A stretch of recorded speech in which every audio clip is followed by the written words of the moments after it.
दरम्यान केतन आणि सिया हे दोघेजण प्री वेडिंग शूटसाठी बालीला जाणार होते.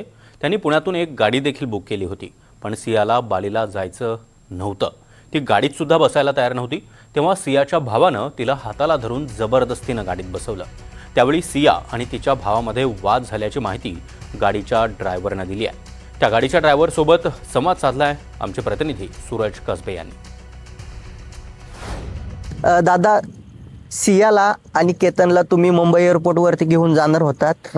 सियाला तुम्ही कुठून पिकअप केलं होतं आणि सिया सोबत कोण कोण होतं? मी त्यांना पिकअप केलं होतं बेबेवाडीमधनं 10 वाजता. मला बुकिंग होती निळकंठ ट्रॅव्हल्सची. मग मी पिकअप त्यांना बेबेवाडीतनं 10 वाजता केलं. पिकअप केल्यानंतर गाडीमध्ये ती मुलगी बसत नव्हती. त्या मुलांनी असं दंडाल धरून त्याला मध्ये बसवलं. मग नंतर मी लगेच टाकत होतो. त्यांचं बोलणं काय चालू होतं मी काय एवढं लक्ष देईन, फॅमिलीकडे काय एवढं लक्ष देत नाही आम्ही. मग नंतर मी बसलो. मग त्यांना विचारलं दुसरं पिकअप कुठून आहे. ते म्हणले की लोढ्यामधनं दुसरं पिकअप आहे. अच्छा, सिया गाडीमध्ये बसत नव्हती. कुठल्या पोराने तिला धक्का मारून गाडीत बसवलं? तो पोरगा कोण होता? त्यांचा ते भाऊ होता कोणतरी सोबत आला, साहिल. मला काय नाव माहित नाही एवढं. हा, साहिल होता. आणि लोढामधून तुम्ही कोणाला पिकअप केलं? कोण? लोढामधनं चैतन्य आणि कोणतरी दुसरी मुलगी होती, मला काही नाव माहित नाही एवढं. हा, ते असे 4 जण होते. त्यानंतर फूड मॉलला गेलो मी. केतन पण होता लोढामधून पिकअप? हो, केतन पण होता. केतन वरनं आला होता. अच्छा, वरतून.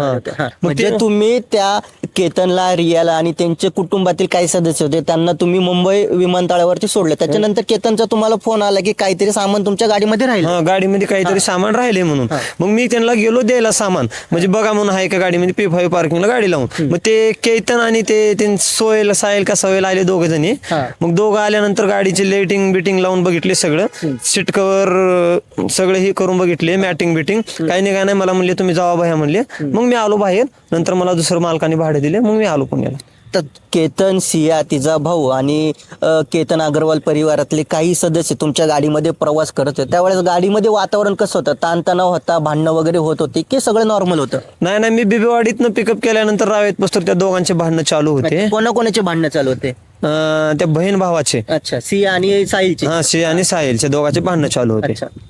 नंतर औंधला आलो. मग मला त्या सोहेलनं म्हणलं की मला गाणे लावायचे दादा, गाडी थांबवा. मग मी गाडी थांबवली साईडला. मग त्याने पुढे येऊन बसले. मग ते रियान म्हणले की मागे येऊन बसा. ते म्हणले की मी बसत नाही. मग पुढे बसले ते. मग नंतर इथं लोढ्याला नेलो मी त्यांना. मग ते म्हणले की आम्ही वरी जाऊन येतो, तुम्ही 10 मिनिट थांबा दादा. मग मी 10 मिनिट गाडी थांबवली. मग वरनं 6 पॅसेंजर आले. 4 गाडीमधनं बसले. त्यांचे आई वडील केतनचे ते गेले वरी. नंतर मला सावकाश जावं म्हणले. मी ठीक आहे म्हणलो. मग नंतर पुढे मला गाडी थांबवली मी. आता या संपूर्ण प्रकरणी अजून काय माहिती समोर येते हे पाहणं देखील आता तितकंच महत्वाचं असणार आहे. सूरज कसबे, NDTV मराठी.